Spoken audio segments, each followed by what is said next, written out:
Hello and welcome to Chess with Simon. I'm Simon. The theme of today's broadcast is hope.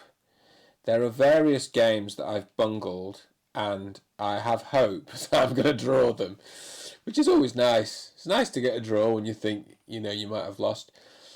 Talking of games I might have lost, I might lose this game. In fact, unless Horde Coach loses on time, White's going to lose this game. But we're going to keep going to show how Black wins. And I think that queen at the back is a big part of Black's winning method. But I might win this one, and I'm going to try to swap my rook for 2 pawns somewhere down this file. I've thought a little bit about this position. I think Black's winning, but I don't think it's easy.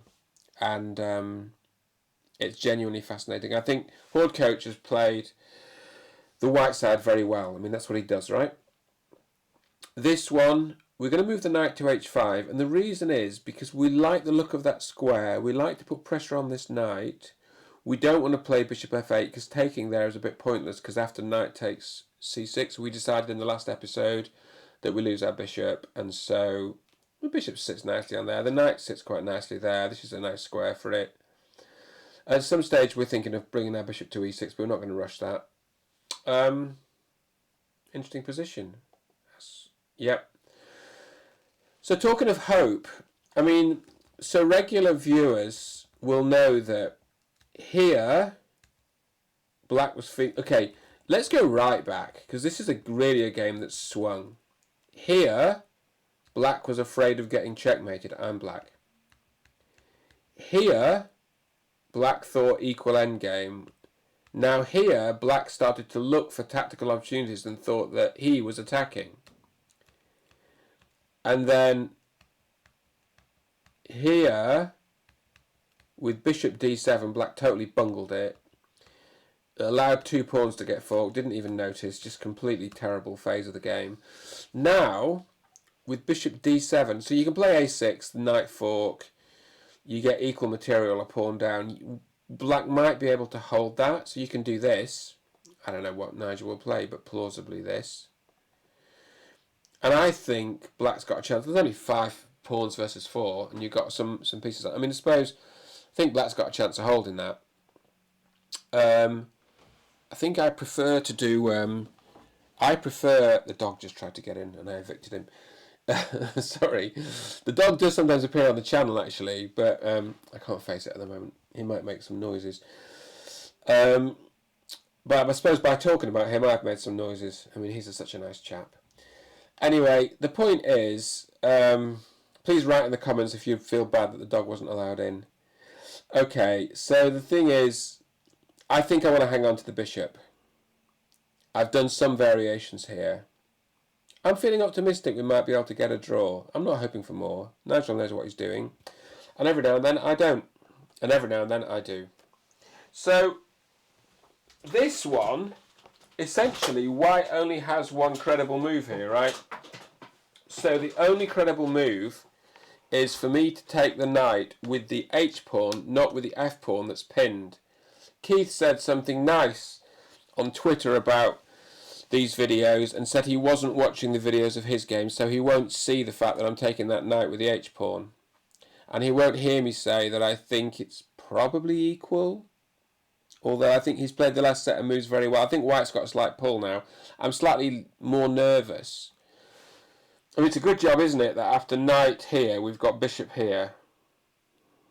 I'm slightly more nervous than I was, but I suppose my instinct is I can just about get my development out without anything accidental. Because, of course, after knight here... Well, I suppose you could play bishop here as well. But it's not terribly dignified. I think I'm alright. So I think I'm still equal and always optimistic about turning it round in the endgame. We'll see. You meant to play... We discovered in the last episode you play b3 here, don't you? And you aim for some sort of Morocco bind, develop on the long diagonal. Fascinating, isn't it? A very different kind of Sicilian, but always got to be open to new ideas. Here we're going to offer the swap of rooks. Do you want to swap rooks and go into a lost pawn endgame? Or...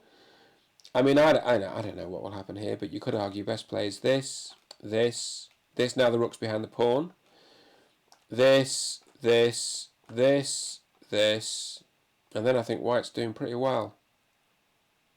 Because the Zugzwangs start, right? I don't know. I think white's winning that. But, you know, I'm not. I think this game has probably swung between a draw and a win for white 1 or 2 times due to technical inaccuracies. But I think now white's winning, or at least got good chances. Trading rooks. I looked at this for quite a bit, the game with Gary. So, in my position, I always want to swap pawns off because it makes the draw more likely. I looked at bishop here. The move that worries me is takes. I don't really want to take and allow the check. I think that's all a bit complicated. So then I'd take here, and black can't take, but black can sort of play this and maybe attack the pawn with the rook. So I didn't want to do that in the end. So I just thought, well, we'll just take. And then you can't really take with this pawn because then I think bishop there picks up a pawn. White might even start dreaming of winning. Not really. White might feel better about the chances of drawing. So I think you got to take with the king or with the pawn or something. And with only 3 pawns on the board, on the same end of the board, I suspect I might still be technically lost. I don't think it's like the Liam game, which I think was a stone cold draw, although I've never really checked on the computer. But I guess you can check on table base. But I just get the feeling that if you were playing against sort of Magnus Carlsen here, he'd find a way to win this. But, you know, I don't know what it is. Let's find out if Gary does. But, you know, I mean, black's better, right? Okay, black's better here too. I'm going to move my king towards the centre, and then we're going to try and create a Zugzwang position and break into the white position and win the pawns, while keeping at least one of our pawns.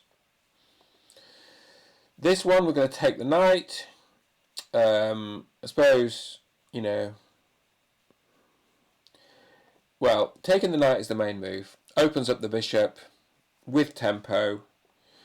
White's got a choice of what to take with. It's a nice, solid, correct opening. Everyone's playing correct chess. What could be nicer? Oh, this is a new move. Not seen this. And instinctively, I feel a bit nervy about it. Because, you know, Justin's very good at chess, and yeah, I mean, okay. Well, I mean, what about queen here? Does that, I mean, because the funny thing is, I'm not always fighting for a middle game here. I think that knight is such a good, I suppose, the protected pass pawn, but I think the knight might be a better minor piece because I think this bishop's not very good, blocked by its own pawns, but I suppose the problem is takes, and then the pawn push. Something awful might happen here. And we don't want awful things to happen, do we? We only want nice things to happen. Okay, that'll need a bit of thought. It's a new move. I think that's just come in. So I'll need to think about that. Talking of things I need to think about, I mean, probably rook here, right, Ian? Rook here to pick this pawn off.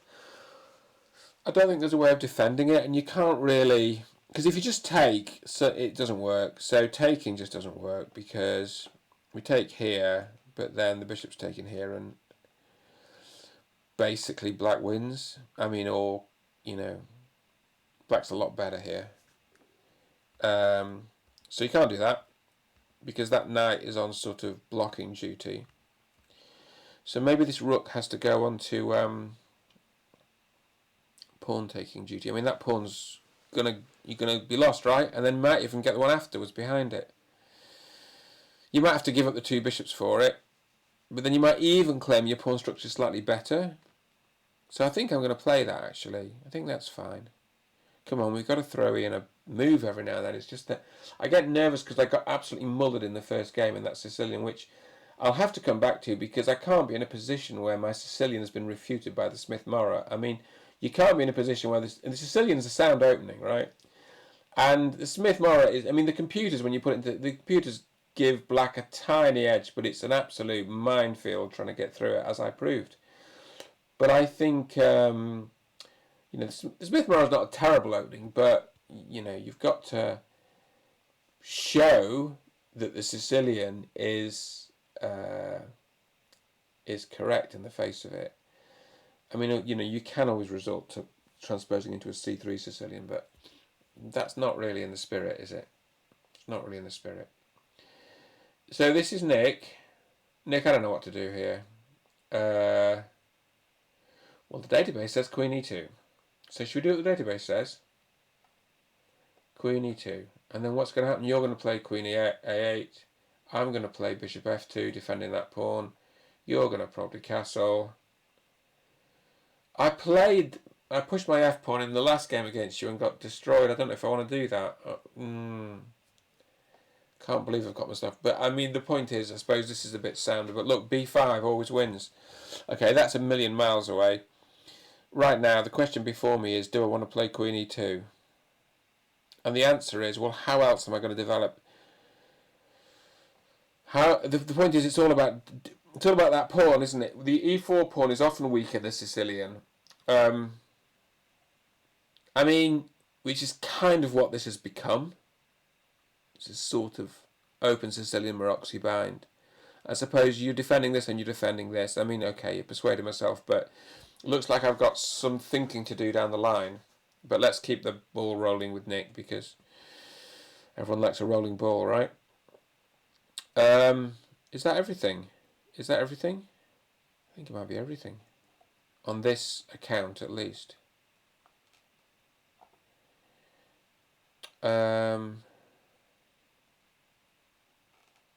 You know, okay.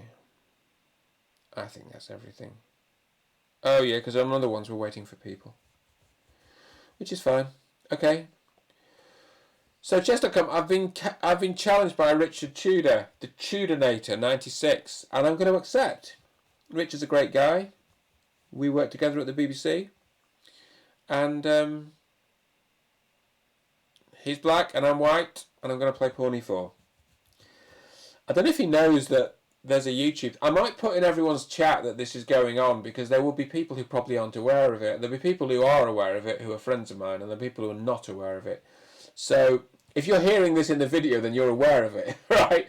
But there's, you know, I think probably it's fair just to let people know. Should we run away with the queen here? What we up by? We're up by a piece, and this bishop is an absolute beauty, isn't it? I mean, we could just give a check here, but we'll just run away with the queen and see what happens. I mean, yeah, this bishop is. You mean you live for bishops like this, don't you? You know, this is what chess is all about. These, and particularly in the Sicilian defence, and in the King's Indian, actually, you know, that e6 square often becomes vulnerable in the bayonet. So getting a piece onto, because what you get is you get a knight that will go to here and then drop in here after f5. It becomes weak after f5, right? Because then the f pawn's no longer covering the square, and you've often got a pawn on d5 covering it.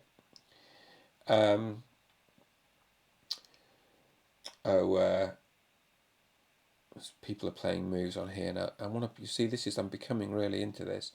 I want to go back and see. Keith's played a move.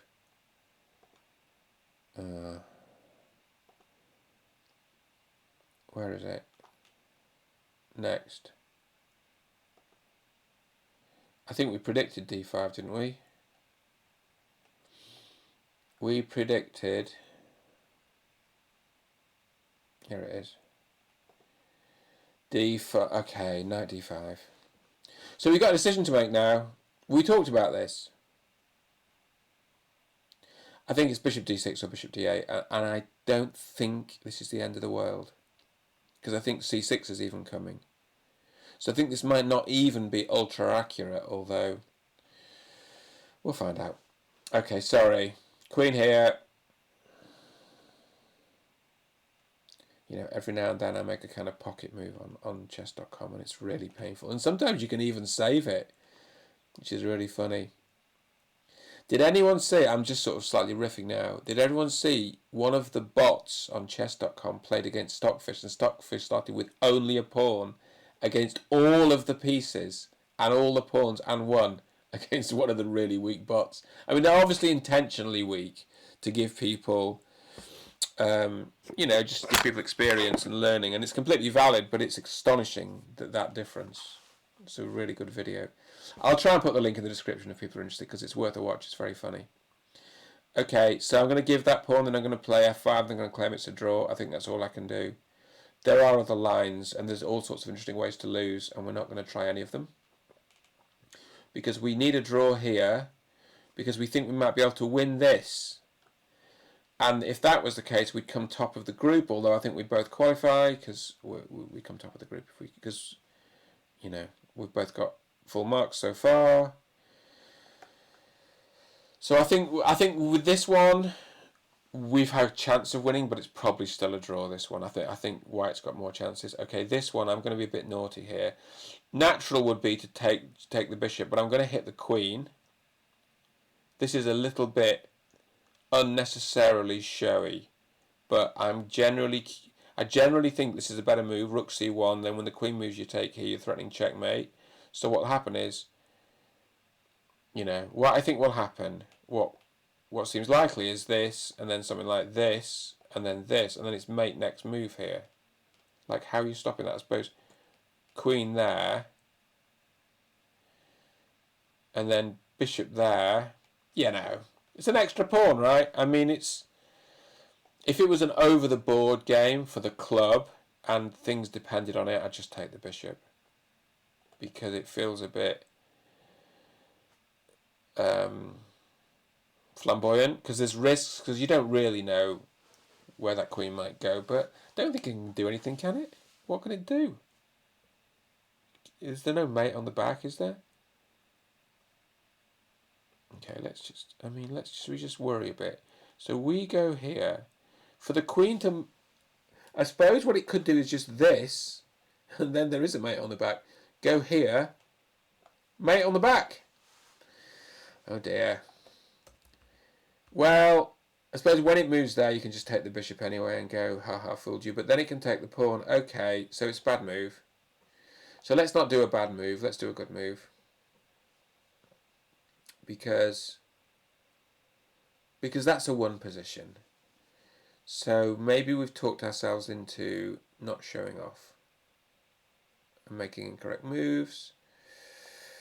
Okay, fine. No idea what to do here, really. I mean, it's an equal position, isn't it? Got to try and give my opponent some weaknesses. I mean, maybe this. Tempt black to come forward. I don't know.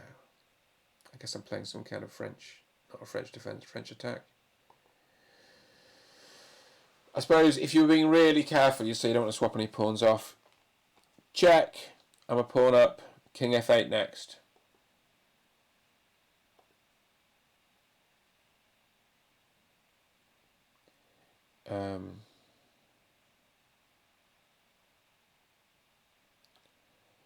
Well, I don't know.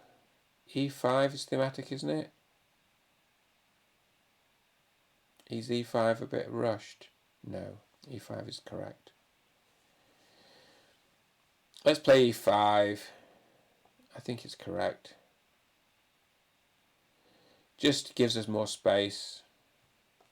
Just, I think, makes black's development awkward. Generally just being a pain, which is, of course, what chess is all about.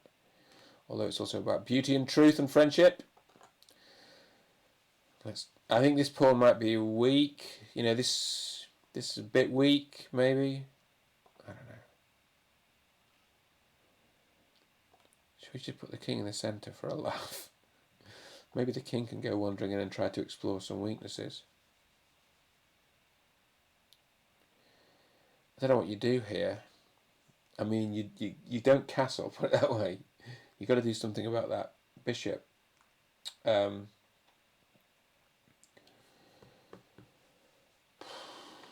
this work? Does the book work? It doesn't work here. I don't really know how to work it. Explorer. Oh, yeah, but that's the starting position. Okay, well, why don't I try to think for myself just for a change? Alright, let's just back off. It can't be wrong to back off, can it?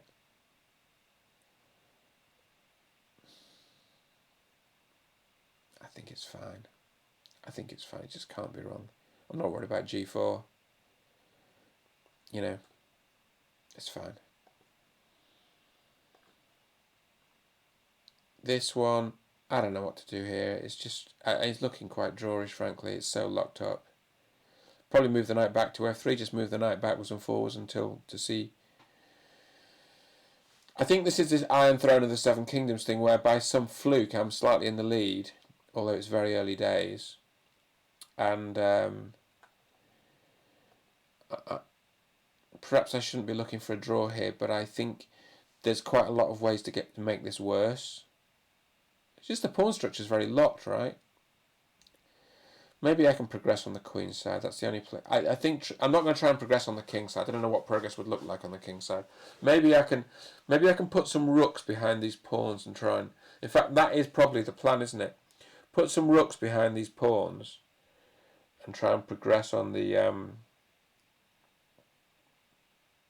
queen side. Break through on the queen side, and then say that black can't break through on the king side. I think that's probably the idea. Should we do it right now? We're going to think about it, but that's the plan. Put the rooks on the A and B.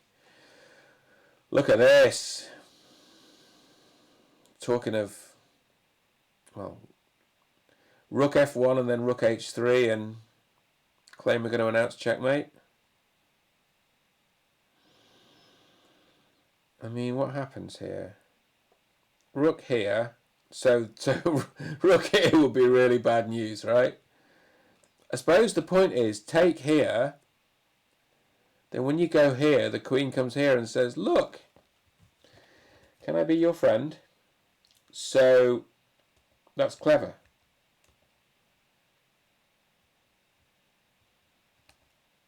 So that'll need a bit of thought, won't it? That's gone slightly pear-shaped, but I'm not overly worried about that. I'm not overly worried, but maybe that is slightly backfiring. This one is not backfiring. This one, I'm going to give a check. Yeah. I've got a good feeling about this one. Because it's very hard to stop the checks. And the white king's in the centre of the board. And I think, am I up? I'm up a piece or something? Piece and a rook? Am I? 9 pawns. That's, you know, I think that one, I've got good chances on that one. Oh, this is in my tournament, isn't it? My own tournament. It's really embarrassing I'm being slow in my own tournament. What a disgrace. Let's have a look at the pairings. Oh, mine's the last game, though. Don't tell me the next round started. I should cover more of the games in this. Should we just look at one of the games in this? Let's look at a really good game. Come on, just randomly go to a page. Someone got their account banned. That's a bit disappointing. Let's look at this one. Come on then. Caracan Advanced. Wow, it's this. I love this opening. What's that? A3? No, we want G4 here, don't we? G4. Put the analysis engine on. G4, Bishop G6, H4. Isn't it all that business?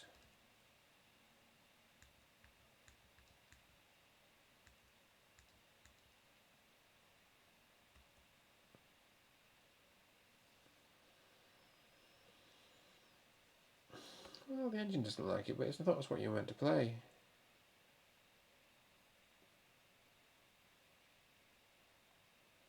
Bishop G6, and they play Knight E2, don't they? Knight E2, and then yeah, Knight G2, and then it comes here, and then you play H4. You know, you basically expand on the king's side. But here, something different's going on. C5, defend the pawn, take. Ooh, that's a good move. Okay. So, gosh. Takes a rook. Check. Okay, but white's a whole rook up. Why was G3 happening? Oh, okay, white's doing pretty well here. Black's attempting to bomb through. Check. Ooh, takes the rook. Takes that. Oh gosh, it's really scary. That's clever. Defend the knight by taking there. White's still better. Because what? There's an extra rook, isn't there? Yeah, and then that's the end. Once these things come off, once you swap down, it's definitely the end now. Okay, well played. So what did we learn from that? What we learned from that is there's this A3 move, which isn't bad at all. I mean, it's just very different strategically. It's trying to stop the knight getting pinned. Obviously, it takes away the b4 square. But actually, the funny thing is the engine likes it just as much as g4. Well, not quite as much, but it's all right. It's still saying white's marginally better, actually. And it's just a very different idea.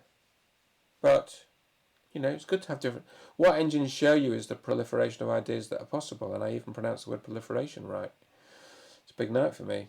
So, okay, so that's all good. So what am I doing? Oh, I think... Are there any more of these games I've got to look at before I start doing tactics?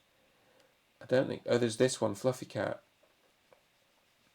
I think Fluffy Cat's a bit of a misnomer, because actually I think Fluffy Cat's slightly scary. Okay, Rogozin. So I did the check. You have to block it with a knight or you lose the bishop. But I mean, so at some stage we're going to go back to c2 and we're going to claim that knight's misplaced. That's the idea. We're not going to... You can put a knight here, but that's slightly immature in that the bishop can always take here with checks. You're not going to win the bishop. You're more just trying to misplace that knight. So I think we play e3 here, and we just play solidly. We play positionally. We play positionally against someone who we know plays the grob, and hope at some point that he plays g5. We'll see. So is that the end then? So today we're going to do 2 tactics puzzles because I'm feeling particularly enthusiastic. I really want to do a blitz game, but are we going to do a blitz game? If we do a blitz game, I'll have to try to get audio right. Let's do 1 tactics puzzle at least. So if we take the rook and the knight takes back and then we put the rook on c8, does that mean we can checkmate at the back? It does, doesn't it? Because the knight can't be defended. So takes, rook c8. What's wrong with that? Anybody got a problem with that? Because if nobody has, I'm going to play it. Takes. Rook c8 check. You can't win my rook because my bishop takes you. Oh, yeah, but my bishop... Oh, now this is interesting. Look, how instructive. If we take with the bishop, check there wins the rook. But if we take with the knight, white resigns. GG's. And then should we play a blitz game? Or is that sort of self-indulgent? I think that's self-indulgent. So we're not going to do it. Little bit of a moral struggle on the end of the on the end of the video. I hope you're all well. Let's end on that rather pretty tactic, actually, rather satisfying tactic. We like a tactic. So now if white takes the bishop, check, swap the other bishop off, you got a 1 ending there. Every day of the week. I hope you're all well. I'll see you soon.